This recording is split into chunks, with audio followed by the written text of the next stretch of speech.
สวัสดีท่านผู้ชมมาเลยท่านแล้วก็กินนะข้าวโอ้เลย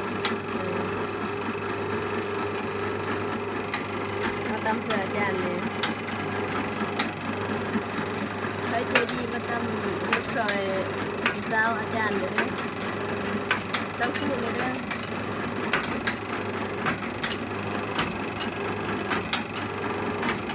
สองหัวหันได้วางหัวหนึ่งก็เลยเอิดมาตำซอย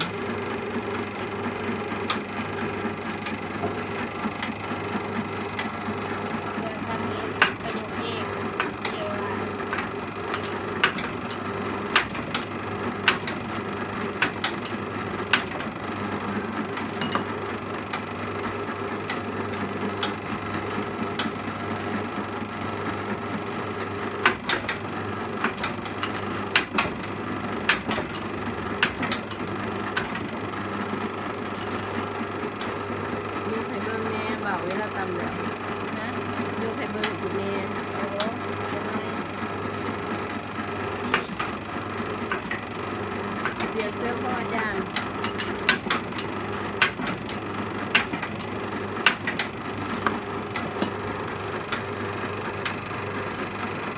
ใหญ่ดีเนาะโลนึงเนาะ20 เส้นถือหนึ่งนี่ก็มา3นี่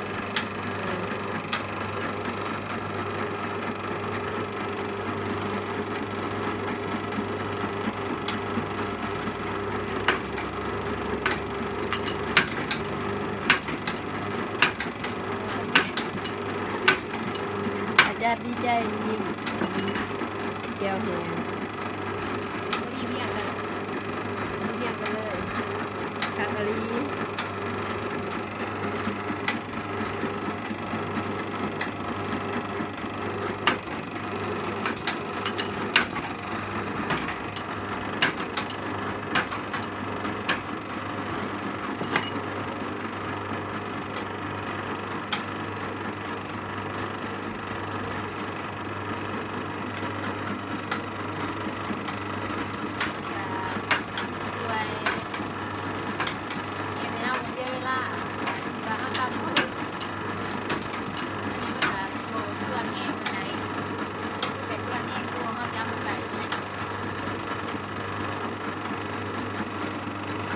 วางหัวหนึ่งใจติดต่อใดนะไม่ใช่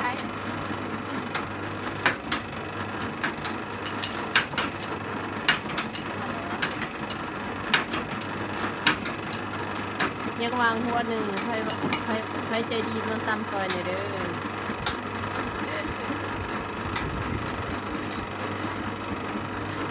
พูดงาน